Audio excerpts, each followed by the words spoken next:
Time reversal test. यहाँ पर हम ले रहे हैं फैक्टर रिवर्सल टेस्ट, यानी तत्व उत्क्राम्यता जांच। किस तरह से फॉर्मूला बनता है और किस तरह से उसको हम सॉल्व करते हैं। तो यहाँ पर भी मैंने जो तत्व उत्क्राम्यता जांच है वो ये कहता है कि यदि हम प्राइस इंडेक्स और क्वांटिटी इंडेक्स इन दोनों को मल्टीप्लाई कर दें, यानी P01 और Q01 दोनों को मल्टीप्लाई कर दें, तो हमारा आंसर आना चाहिए सिग्मा P1 Q1 यानी करंट ईयर की value divided by sigma P0 Q0 यानी बेस ईयर की वैल्यू। वैल्यू का मतलब होता है price multiply by quantity.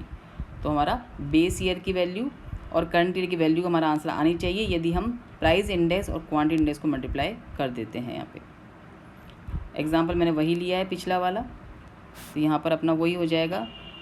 4 commodity हैं ABCD 6 2 4 10। ये है हमारा P0, ये है हमारा Q0, P1 है 9 3 6 एंड 14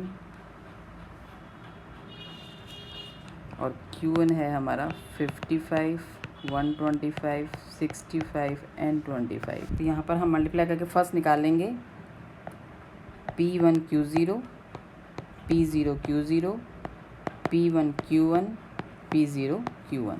तो फर्स्ट निकालेंगे हम यहाँ पर P1 Q0, ये हमारा आ जाएगा 450 300 360 एंड 420। टोटल आ जाएगा हमारा 1530 sigma P1 Q0। Sigma P0 Q0 आ जाएगा हमारा 300 200 240 एंड 300। टोटल 1040 आया था हमारा sigma P0 Q0। P1 Q1 निकाल लेंगे, ये हमारा आ जाएगा 495 375 390 and 350। Total 1610 sigma P1 Q1। Sigma P0 Q1 आ जाएगा हमारा 330 250 260 250। तो टोटल आ जाएगा हमारा ये 1090 सिग्मा P0 Q1। अब यहाँ पे लिखेंगे हम फैक्टर रिवर्सल टेस्ट।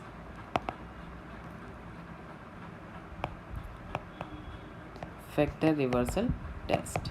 अब फैक्टर रिवर्सल टेस्ट क्या कहता है, पहले हम नाम लिखेंगे टेस्ट का, फिर लिखेंगे फैक्टर रिवर्सल टेस्ट क्या कहता है। तो फैक्टर रिवर्सल टेस्ट कहता है कि प्राइस इंडेक्स और क्वांटिटी इंडेक्स इन दोनों को यदि आप मल्टीप्लाई कर दो, P01 मतलब प्राइस इंडेक्स जो हमने अब तक पिछले वीडियोज़ में करते रहे हैं, इनटू क्वांटिटी इंडेक्स जो हमने अभी तक नहीं किया, वो मैं आपको इस वीडियो में करके बताऊंगी। क्वांटिटी इंडेक्स कैसे बनाते हैं फॉर्मूले, या कैसे फॉर्मूला होता है हमारा।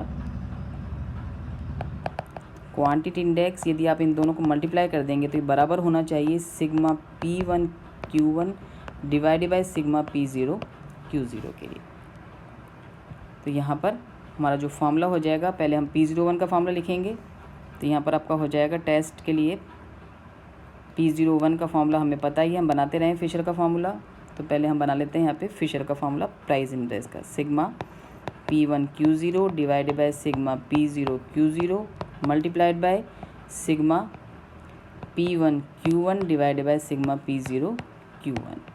अब बनाएंगे हम फार्मूला क्वांटिटी का। तो ये जो फार्मूला है ये बन जाएगा हमारा प्राइस इंडेक्स का। अब बनाएंगे फार्मूला हम क्वांटिटी इंडेक्स का, और ये इक्वल होना चाहिए sigma P1 Q1 divided by sigma P0 Q0 के। तो अब बता देती हूँ मैं आपको क्वांटिटी इंडेक्स का फार्मूला कैसे बनाएंगे हम।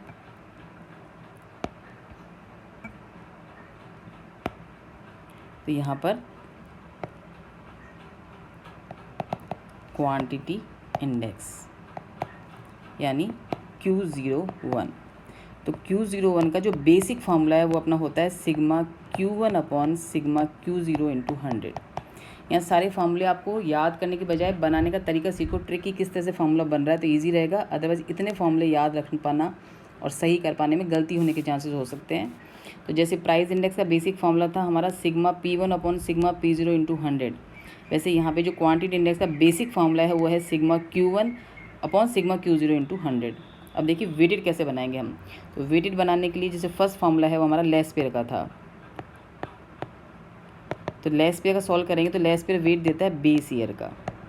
तो जब हमने सॉल्व किया था प्राइस तो हमने वेट दिया था बेस ईयर क्वांटिटी का। यहाँ हम सॉल्व कर रहे हैं क्वांटिटी, तो यहाँ पर वेट देंगे हम बेस ईयर प्राइस का। तो यहाँ भी आ जाएगा हमारा P0, यहाँ भी आ जाएगा हमारा P0। तो ये फार्मूला हो गया हमारा लेस पेयर का। Sigma P0 Q1 into upon sigma P0 Q0 into 100। जब बनाएंगे हम पाशे का, तो पाशे जो वेट देता है वो देता है करंट ईयर का। तो वही पहले लिखा लेंगे हम बेसिक फार्मूला। तो बेसिक फार्मूला बन जाएगा हमारा sigma Q1 upon sigma Q0 into 100। तो जैसे आपने प्राइस इंडेक्स में सॉल्व किया था पाशे का, तो हमने बेसिक फार्मूला था P1 अपॉन P0 इंटू 100 और हमने वेट दिया था करंट ईयर क्वांटिटी का। यहाँ पर हमारा बेसिक फार्मूला है Q1 अपॉन Q0 100 और यहाँ पे जो हम वेट देंगे वो हम देंगे, यहाँ पे हमने वेट दिया है P0 का, यहाँ पे हम वेट देंगे, यहाँ भी हमारा P1 आ जाएगा, यहाँ भी हमारा P1 आ जाएगा। तो फार्मूला बन जाएगा sigma P1 Q1 divided by sigma P1 Q0 into 100। जब हम सॉल्व करेंगे फिशर का, तो हम दोनों ही फार्मूले काम में लेंगे। तो फिशर के फार्मूले में आपका बन जाएगा under root sigma P0 Q1 divided by sigma P0 Q0 into sigma P1 Q1 divided by sigma P1 Q0 और पूरा सॉल्व करने के बाद इंटू आ जाएगा आपका 100। तो ऐसे फार्मूला बनता है क्वांटिटी इंडेक्स का। मैं फिर वापस रिपीट कर देती हूँ। जब आपको क्वांटिटी इंडेक्स फार्मूला बनाना है तो आपका जो बेसिक फार्मूला को ध्यान रखना है। आपका बेसिक फार्मूला है sigma Q1 upon sigma Q0 into 100। ये आपका बेसिक फार्मूला है क्वांटिटी इंडेक्स के लिए। इसमें जब सॉल्व करेंगे लेस पेयर का, तो हम वेट देंगे P0 का। जब हम सॉल्व करेंगे पाशे का, हम वेट देंगे P1 का। और फिशर में हम इन दोनों को मल्टीप्लाई करके इसका हम अंडर रूट निकाल देंगे। अब फार्मूला हम यहाँ बना देते हैं। तो यहाँ पे जो क्वांटिटी इंडेक्स का फार्मूला है, तो पहले आ जाएगा आपका sigma P0 Q1 upon sigma P0 Q0, फिर sigma P1 Q1 divided by sigma P1 Q0। ये हिस्सा हो गया हमारा P01 का, ये हिस्सा हो गया हमारा Q01 का। अब इसमें वैल्यूज़ पुट कर दें हम। तो सिग्मा P1 Q0 आ रहा है हमारा 1530, P0 Q0 आ रहा है हमारा 1040 इंटू सिग्मा P1 Q1 आ रहा है हमारा 1610, सिग्मा P0 Q1 आ रहा है 1090।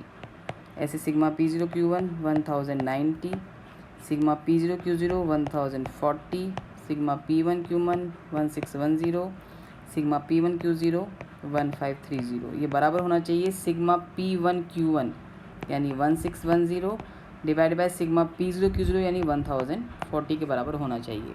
तो पहले हमने टेस्ट का नाम लिखा है, फिर मैं टेस्ट की इक्वेशन बनाई है कि इक्वेशन क्या बनेगी। इक्वेशन बनती है कि P01 और Q01 का मल्टीप्लिकेशन बराबर होना चाहिए sigma P1 Q1 upon sigma P0 Q0 के लिए। फिर हम बनाएंगे फार्मूला, फिर इसमें हम वैल्यूज़ पुट करेंगे। अब इसको सॉल्व कर लें हम। तो यहाँ 1530 से 1530 कट जाएगा, यहाँ पर 1090 से 1090 कट जाएगा। अब जो अंडर रूट में बचेगा वो अपना बच रहा है यहाँ पर 1610 इंटू 1610 डिवाइड बाई 1040 इंटू 1040। ये इक्वल होना चाहिए 1610 डिवाइड बाई 1040 के। तो 1610 इंटू 1610 का जो अंडर रूट होगा वो हमारा हो जाएगा 1610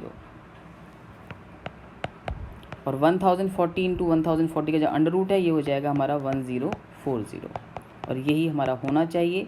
तो आप लिख देंगे यहाँ पर कि फिशर टाइम रिवर्सल टेस्ट को भी संतुष्ट करता है। फिशर फैक्टर रिवर्सल टेस्ट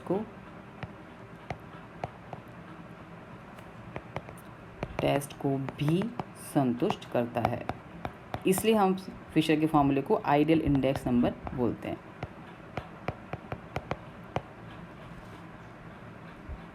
तो ये तरीका है हमारा टाइम रिवर्सल टेस्ट और फैक्टर रिवर्सल टेस्ट निकालने का। तो एग्जाम में क्वेश्चन ऐसा आता है कि फिशर का आदर्श सूचकांक निकालिए। तो पहले आप फिशर का सूचकांक सॉल्व करेंगे, फिर टाइम रिवर्सल टेस्ट सॉल्व करेंगे, फैक्टर रिवर्सल टेस्ट सॉल्व करेंगे, नीचे कमेंट डालेंगे और लिखेंगे कि इसलिए हम उसको आदर्श सूचकांक बोलते हैं क्योंकि वो टाइम रिवर्सल टेस्ट और फैक्टर रिवर्सल टेस्ट दोनों को पूरा करता है। और यदि क्वेश्चन में आपसे सिर्फ टेस्ट पूछे गए हैं तो आप सिर्फ टाइम रिवर्सल टेस्ट और फैक्टर रिवर्सल टेस्ट को सॉल्व करके बता देंगे। वैसे यहाँ पर एक टेस्ट और भी होता है, इसको अपन बोलते हैं सर्कुलर टेस्ट, लेकिन सर्कुलर टेस्ट का जो कैलकुलेशन है वो बहुत लंबी होती है। तो प्रैक्टिकली अपन उसको मैनुअली सॉल्व करने के लिए इतना इजी नहीं है, तो उसको हमने सिलेबस में शामिल यहाँ पे अभी नहीं किया है। हमें 2 ही टेस्ट मेन प्रैक्टिस करनी है, टाइम रिवर्सल टेस्ट की और फैक्टर रिवर्सल टेस्ट की। आज के लिए इतना ही।